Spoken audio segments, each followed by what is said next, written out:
Saint Ignatius of Loyola.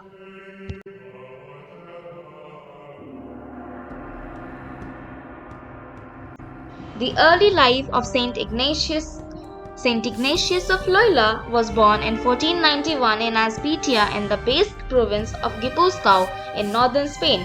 He was the youngest of 13 children of a noble and wealthy family. His mother died when he was 7 years old. His hobbies included reading and singing. Ignatius became a knight in the service of a relative, Antonio Manrique de Lara, who employed him in military undertakings and on a diplomatic mission.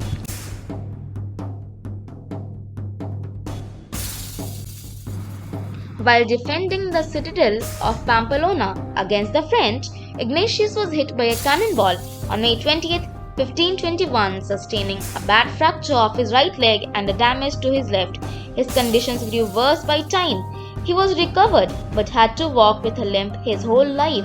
Ignatius had a habit of reading books related to brave knights, so he asked the nurses to bring some.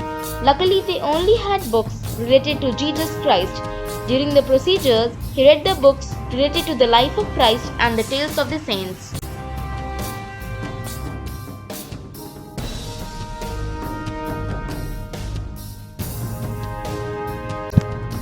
Spiritual awakening.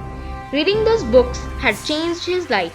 As a result, Ignatius began to think more deeply about his own life and his need to repent for the many sins of his past.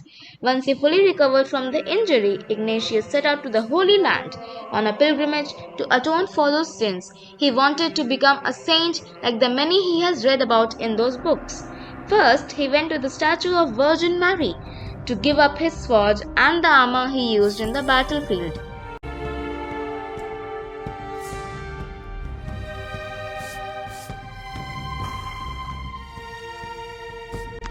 The experience at Manresa. At Manresa, he stayed in a cave outside the town, intending to stay for only a few days, but he remained there for 10 months. He spent hours each day in prayer. It was while here that the idea for what are now known as spiritual exercises began to take shape. It was also on the banks of this river that he had a vision, which is regarded as the most significant of all. He finally arrived at Barcelona and went to Rome, where he met Pope Adrian VI and requested permission to make a pilgrimage to the Holy Land. Once he arrived in the Holy Land, he wanted to remain there, but he was returned when he was threatened.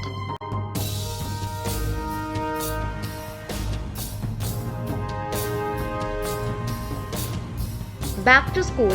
By now, he was 33 years old and was determined to study for the priesthood. However, he didn't know Latin, a necessary language to university studies in those days. So he started back to school studying to Latin grammar with young boys in a school in Barcelona and later in Paris. There he begged for his food and shelter. He would gather students and adults to explain the Gospels to them.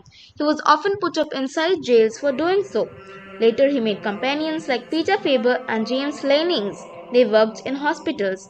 It was during this time he was ordained as a priest, but he did not say Mass for another year. It is thought that he wanted to say his first Mass in Jerusalem, in the land where Jesus himself had lived.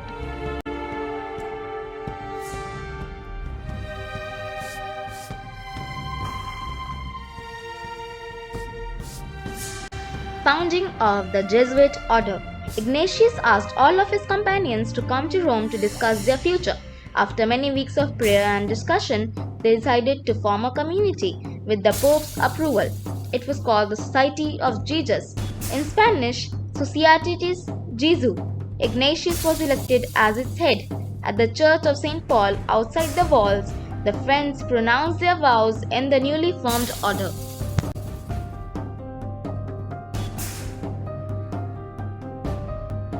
The last days of Saint Ignatius. In the summer of 1556, his health grew bad, but his physician thought he would survive this summer as he had done the others.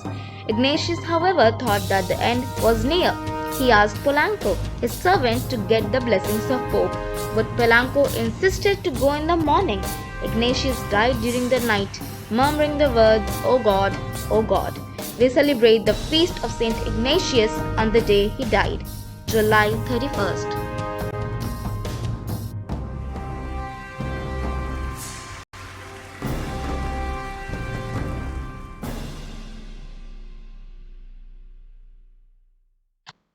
Some of the Ignatian teachings are: pray as if God will take care of all, act as if all is up to you.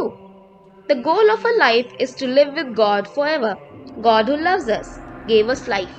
Our own response of love allows God's life to flow into us without limit. Our only desire and our one choice should be this: I want and I choose what better leads to the deepening of God's life in me. Teach us to give and not to count the cost, and to the greater glory of God.